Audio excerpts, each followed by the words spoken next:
Welcome to the University of Michigan Dentistry Podcast Series, promoting oral health care worldwide.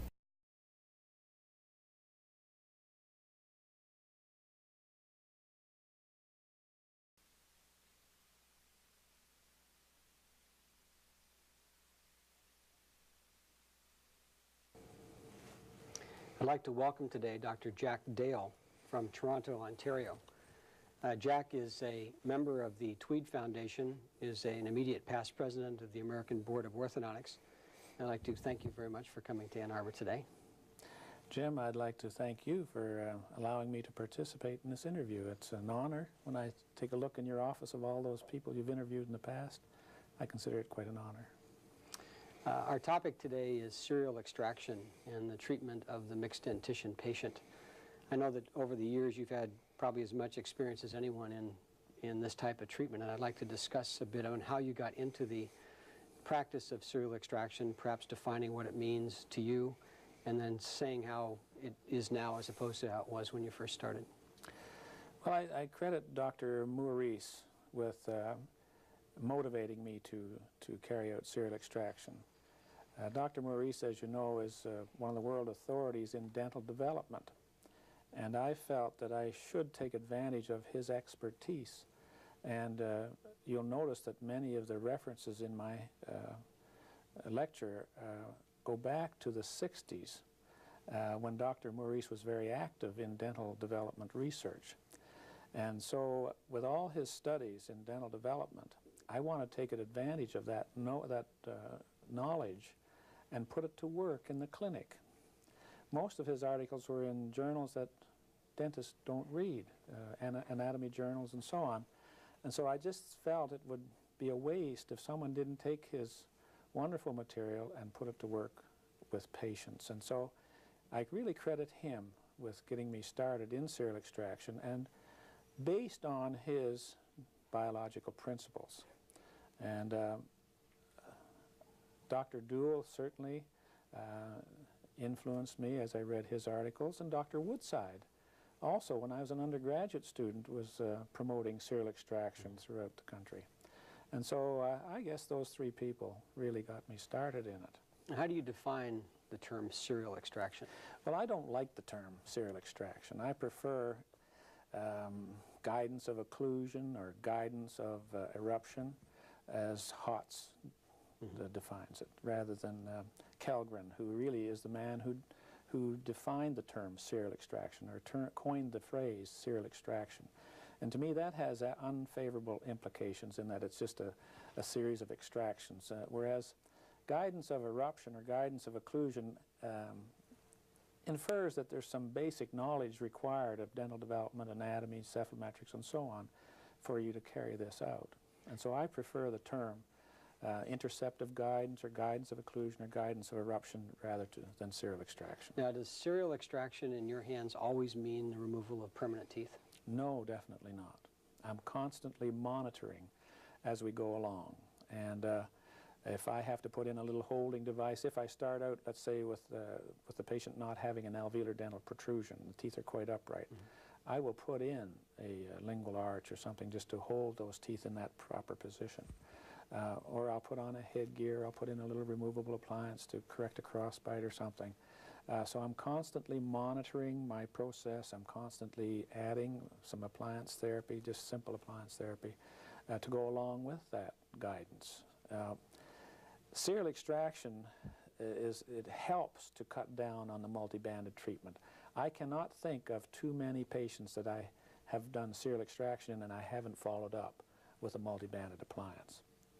I once asked Dr. Ramshard, who's from Michigan, I believe, do orthodontists really contribute to the periodontal health of a patient? If we give them a beautiful occlusion, does that mean that they're going to keep their teeth longer?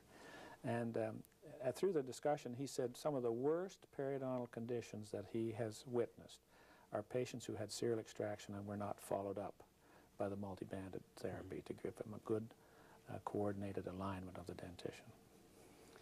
Now, what would be the usual routine? I mean, when would be the time you'd like to see a patient for evaluation, and what types of records would you take, and what what protocols would you follow? Let's say in a Class 1 case that was either severely crowded or a borderline crowded case. Well, I never start any patient without taking full records.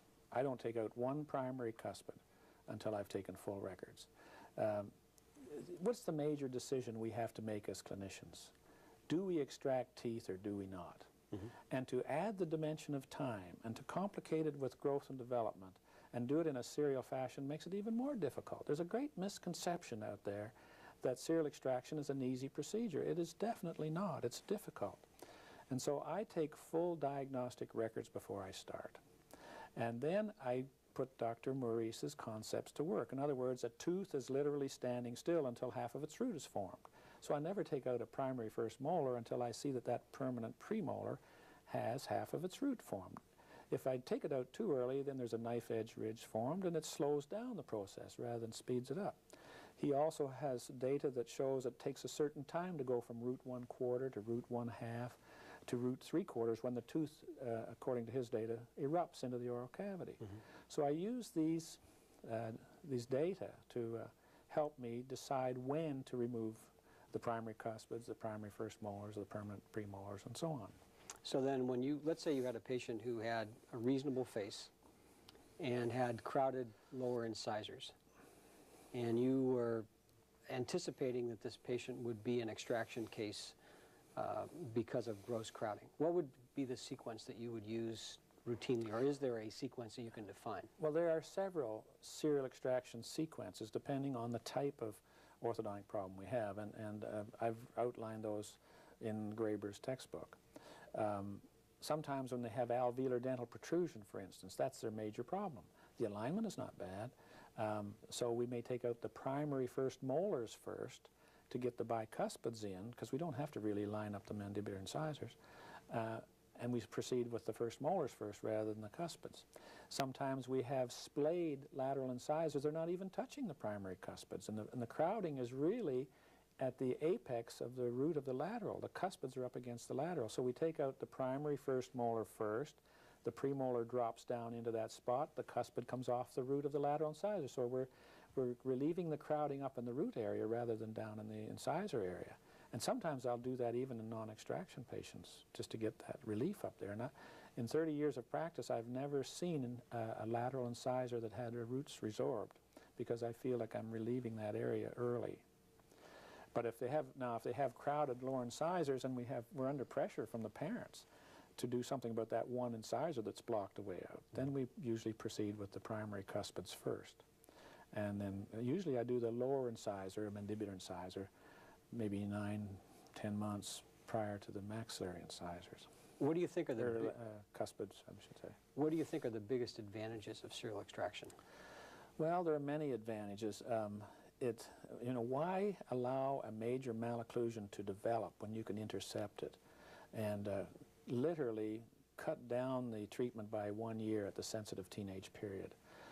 So mainly it's to intercept something rather than to allow it to happen and then react to it. So I like to be a step ahead of it so that those patients don't have to experience tremendous malalignment of the dentition. So, and it's also less expensive, much less expensive when you can carry them through interceptive guidance and you start maybe at 7.5 or 8 and go through to about 11.5, and you only see them every 4 or 5 months, and the fee is very small relative to the multi-banded fee. So if you can cut a year of multi-banded fee out at the sensitive teenage period, that's a wonderful objective for serial extraction. And there's a certain segment in my practice that benefit from that. It's not all my patients by any means. It's a fraction of my extraction patients. What are any disadvantages of serial extraction, or things that you've seen go wrong in a certain segment of the population? There's many disadvantages. That's why I say it's not an easy procedure. To me, the key for all of orthodontics is diagnosis. And I think one of the key diagnostic criteria that we use is that patient a high-angle face or a low-angle face? With high-angle faces, we routinely extract teeth. With low-angle faces, we routinely treat non-extraction. So that's one of the first things you have to decide. Are we dealing with a low-angle face that might not have extraction, or are we dealing with a higher angle? Now, The extremes is not good either in the high angle face, because we may take out molars or something. That's not the result of serial extraction. Or we may take out upper first premolars and lower second premolars. Again, that's not the result of serial extraction. So deciding on what patient to do it in is very important, and the diagnosis is the key. Now, you talked about high angle, low angle cases. What other criteria would you use in identifying which patients would be a candidate for early intervention? Well, I have what we call total space analysis that I try to determine a tooth size, jaw size discrepancy. And that is a wonderful diagnostic method, because it differentiates between anterior crowding, mid-arch crowding, and posterior crowding. And that will also in turn dictate whether I take out 4 first premolars or upper firsts and lower seconds, or all seconds, or even molars. Mm-hmm. And so total space analysis is very important, along with the proportional facial analysis. It's kind of a classification of faces into class 1, 2, and 3 faces, and then it differentiates. For instance, a class 1 face, a class 1 dentition could have many different treatment plans according to their facial pattern. For instance, we can have a class 1 dentition, and we can have a maxillary mandibular alveolar dental protrusion, which would probably have 4 first premolars extracted. Or we could have a maxillary mandibular alveolar dental retrusion, which would probably be treated non-extraction. Or we could have a prognathic maxilla and mandible, which may not need extraction because of the larger jaw size. Or we could have a retrognathic maxilla and mandible, which may require the extraction of 4 second premolars, so that we bring the mandibular molars forward. So just because it's a class 1 dentition, we must consider the face.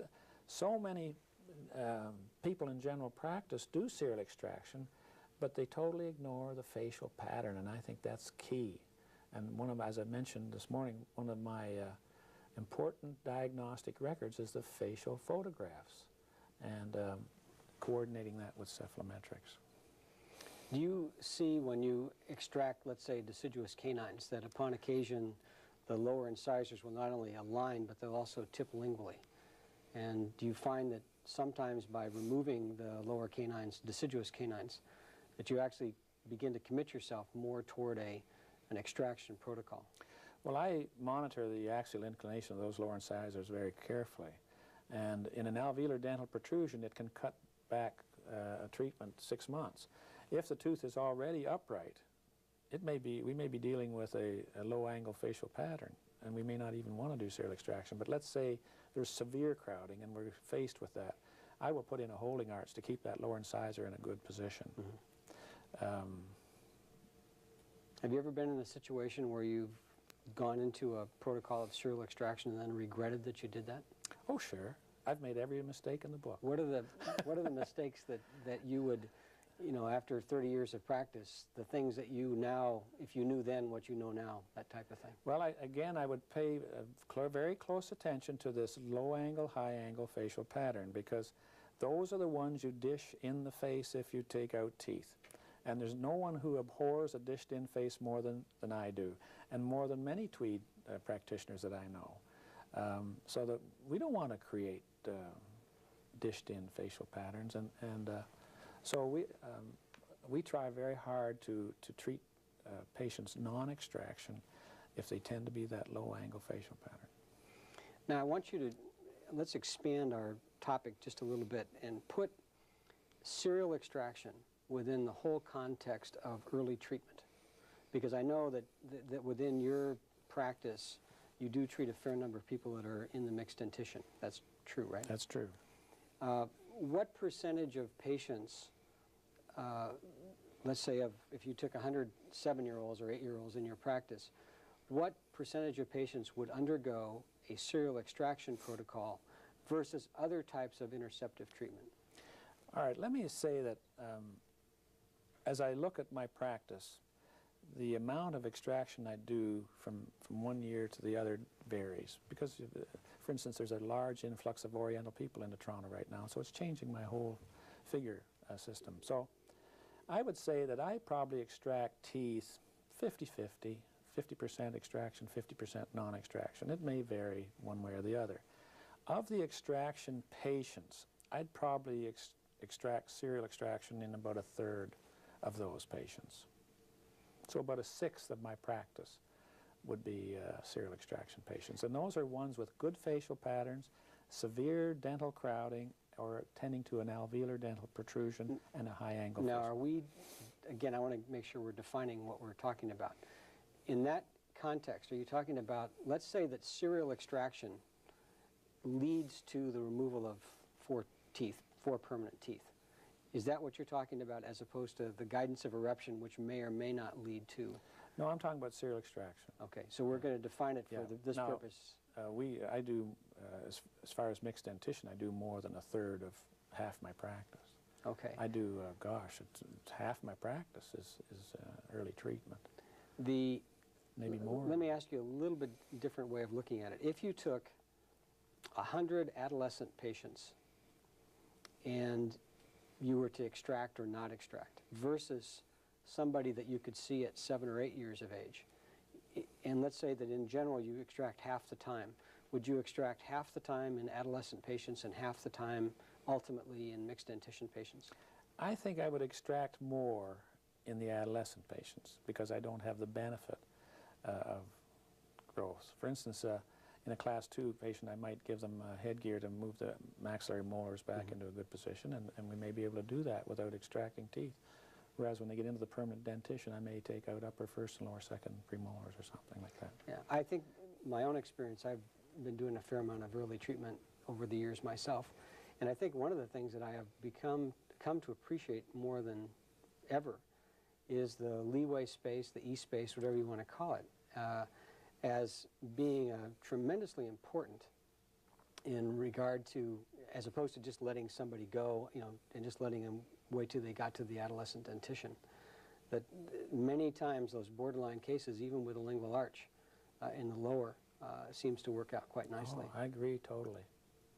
I agree totally. And I've even had adolescents who come in with tremendous crowding in the lower arch, very excessive deep overbite, and class 2 malocclusion, class 2 division 2.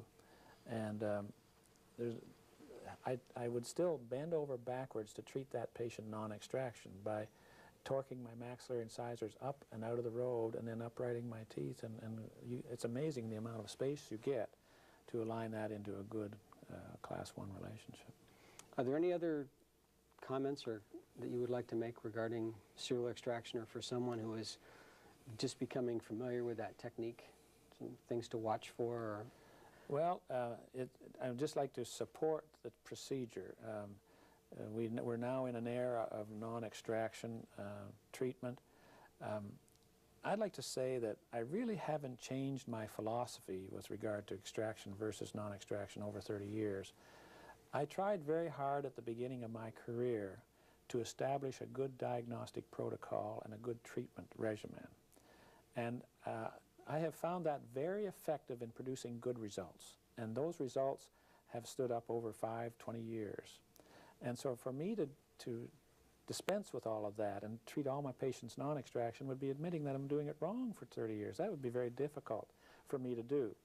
And so I continue to practice much the same way as I have for the past 30 years as I've developed and improved. I think the introduction of brackets, as we were discussing, has cut down on my extraction maybe 10% because of the interproximal area. And that pleases me to no end. I really I think that's good. And also it's much more relaxing practicing with the brackets. And so I still continue to do my serial extraction because it's a tremendous benefit for a certain portion of my practice. There's no question about it. Anything else? Not that comes right off the top of my head. Okay. Well, thank you very much. I appreciate you taking your time. Thank you, Jim. It's been a pleasure. Okay. You've been listening to a presentation from the University of Michigan School of Dentistry, which is dedicated to supporting open learning and open educational resources. This recording is licensed under the Creative Commons. It may be reused and redistributed for nonprofit use. Please attribute materials to the University of Michigan School of Dentistry and redistribute under this same license. For more information on how this and other University of Michigan School of Dentistry recordings may be used, visit www.dent.umich.edu/license.